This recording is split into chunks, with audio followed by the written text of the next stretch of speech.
প্রিয় শিক্ষার্থীরা, কেমন আছো সবাই? ম্যাথস ফিজিক্স ল্যাবের আইসিটি ক্লাসে সকলকে স্বাগত জানাচ্ছি। আমি মোহাম্মদ আবুল বাশার, সহযোগী অধ্যাপক, ইসলামিয়া সরকারি কলেজ, সিরাজগঞ্জ। প্রিয় শিক্ষার্থীরা, আজ আমি তোমাদের তথ্য যোগাযোগ প্রযুক্তি বিষয়ের তৃতীয় অধ্যায়ের প্রথম অংশ অর্থাৎ সংখ্যা পদ্ধতি, এই অধ্যায় থেকে একটি গুরুত্বপূর্ণ বিষয় তোমাদের সামনে উপস্থাপন করব। আর বিষয়টি হচ্ছে বাইনারি যোগ এবং বিয়োগ। বাইনারি যোগ এবং বিয়োগ। আমরা নর্মালি কিন্তু যোগ বিয়োগ করতে সবাই পারি, কিন্তু বাইনারি যোগ বিয়োগের ক্ষেত্রে আমরা কিন্তু একটু সমস্যার সম্মুখীন হই। এই জন্য বাইনারি যোগ বা বিয়োগ করতে গেলে তোমাকে কিছু সূত্র আগে জানতে হবে। 4টি সূত্র রয়েছে বাইনারি যোগের জন্য, একইভাবে 4টি সূত্র রয়েছে বাইনারি বিয়োগের জন্য। প্রথমে আমরা সূত্রগুলো একটু দেখে নিই। এই 4টি সূত্রকে বলি আমরা বাইনারি যোগের সূত্র। কি কি আছে সূত্রগুলো? 1, 0 + 0 = 0। এটা আমরা জানি, এটা খুবই সাধারণ, আমাদের সাথে মিলে যাচ্ছে। 0 + 1 = 1, এটা আমাদের কোনো সমস্যা নেই। 1 + 0 = 1, এটাতেও কোনো সমস্যা নেই। প্রবলেম হচ্ছে 4 নম্বর সূত্রে। কি এটা? 1 + 1 = হচ্ছে 0 আর ক্যারি হচ্ছে 1। 1 + 1 = 0 এবং ক্যারি হচ্ছে 1। আমরা নর্মালি যে যোগ করি, দশমিক সংখ্যার যে যোগগুলো আমরা করি বিভিন্ন সময়, আমরা গণিতে যে যোগগুলো করে থাকি সেটা কি? যেমন 8-এর সাথে যখন আমরা 9 যোগ করি, 9 আর 8 কত হয়? 17। 7 নামাই 1 হাতে থাকে। এই হাতে থাকার বিষয়টিকে বলা হয় হচ্ছে ক্যারি, আর কিছু না। এখানে ঠিক তাই, যে আসলে 1 এবং 1, 1 এবং 1 যোগ করলে হয় হচ্ছে 1 0 1 0। আমরা এটাকে এভাবেও লিখতে পারি, 1 + 1 = 1 0, এটাও লিখতে পারি 1 0। 10 বলা যাবে না, এটা 1 0 বলতে হবে।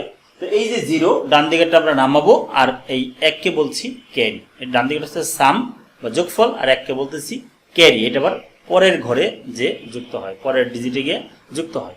এইটা হচ্ছে আমাদের যোগের নিয়ম বা যোগের সূত্র। আমরা একটা যোগ করি।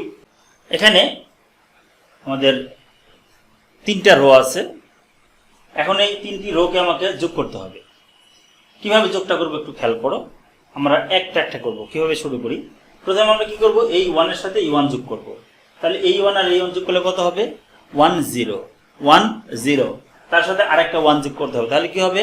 1 1। তো রাফ করে নেই প্রয়োজন। আমরা এই 1 1 যোগ করে হলো কি 1 0, তার সাথে আরেকটা 1 যোগ করব। তার মানে কি 1 আর 0 কিন্তু 1, এটা কিন্তু 1। তার মানে কি হচ্ছে? এটা 1 1। এটা হয়ে গেল 1 1।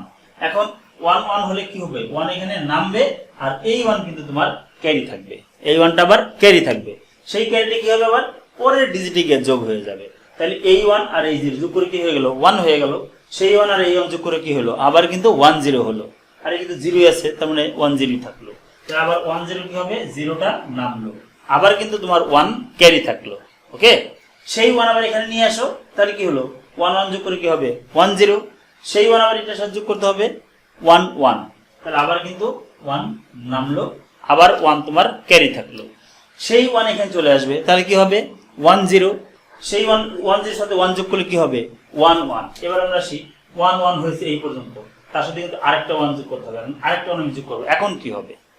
এখন নিয়ম হচ্ছে, আমরা জানি যে বাইনারি ক্ষেত্রে যেহেতু দুইটাই আমার আপার ডিজিট, মানে সর্বোচ্চ ডিজিট চলে আসছে, তাহলে তার সাথে 1 যোগ করলে কি হয়? ঠিক ইমিডিয়েট পরের সংখ্যাটা কি হবে?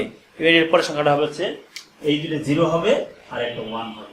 যেমন ধরো আমরা এমনি বলি যে 99 পরের সংখ্যাটা কি লিখি? 100 লিখি, তাই না?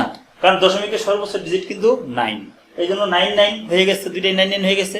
ফলে আমরা কি লিখি? দুইটা শূন্য দিই, আগে একটা 1 লিখি, এই জন্য 100 হয়ে গেল। সেটা এরকম। এইখানে ঠিক তাই, আমাদের সর্বোচ্চ ডিজিট যেহেতু আমাদের বাইনারি সর্বোচ্চ ডিজিট হচ্ছে 1, কাজে 1 1 যখন হয়ে গেছে, ফলে আমরা তার সাথে যখন আরেকটা 1 যোগ করবো, বা তার ইমিডিয়েট পরের সংখ্যাটা 1 যোগ করলে কি হবে? ইমিডিয়েট পরের সংখ্যাটা হবে। তাহলে ইমিডিয়েট পরের সংখ্যাটা কিভাবে পাবো? এই যে একটা 1 হবে আর এই দুটো 0 হয়ে যাবে। তাহলে কিন্তু 1 0 0 হলো। তাহলে 1 0 0 হলে কি থাকবে? এখানে একটা 0 নামবে, এটা নামলো কিন্তু, আর এইটা কিন্তু আমার ক্যারি থাকলো। এই 1 0 কিন্তু ক্যারি থাকলো। তাহলে 1 0 সাথে আবার এই 1 যোগ করো, তাহলে কি হয়ে যাবে? 1 1 হয়ে যাবে। তার সাথে 0 যোগ করলে 1 1ই হবে। 1 1 হলে একটা 1 এখানে নামবে, আর একটা 1 ক্যারি থাকলো। সেই 1 আর এই 1 এর সাথে যোগ হয়ে যাবে, 1 1 যোগ করে 1 0 হয়ে যাবে। এইটাই কিন্তু তোমার রেজাল্ট। তাহলে এইভাবে কিন্তু আমরা বাইনারি যোগটা করতে পারি। তো যদি কোনো তোমাদের সমস্যা থাকে, আমার ভিডিওতে কমেন্টস করো, আমি তোমাদের সমস্যাটা দূর করার চেষ্টা করব। আমি তোমাদের একটা কাজ দিয়ে দিই, এই কাজটা তোমরা প্রয়োজনে করে আমার ভিডিওর কমেন্টসে তার এটা দিয়ে দিও, রেজাল্টটা দিয়ে দিও।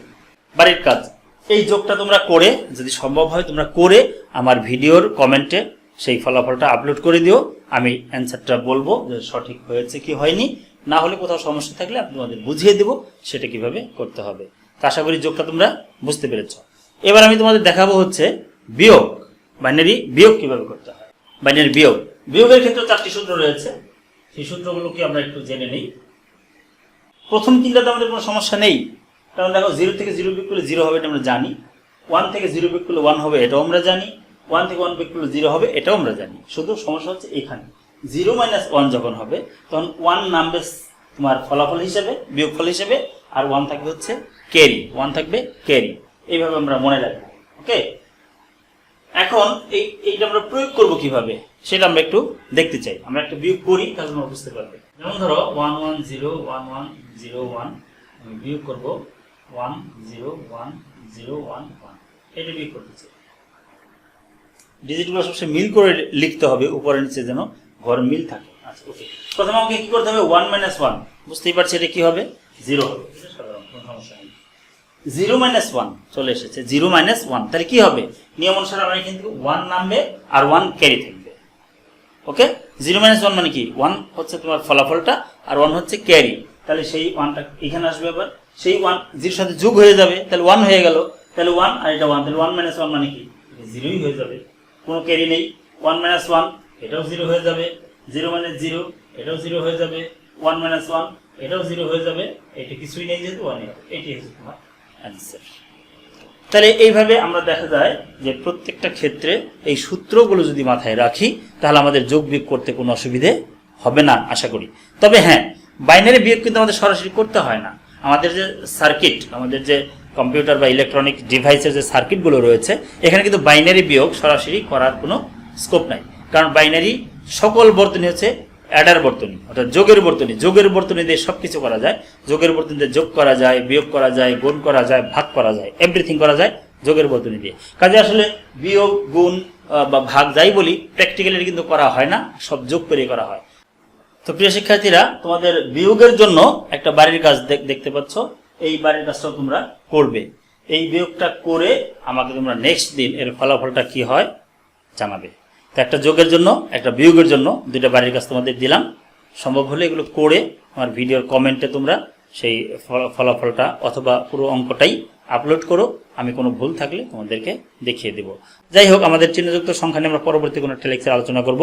সেই পর্যন্ত সবাই ভালো থাকো, সুস্থ থাকো, আল্লাহ হাফেজ।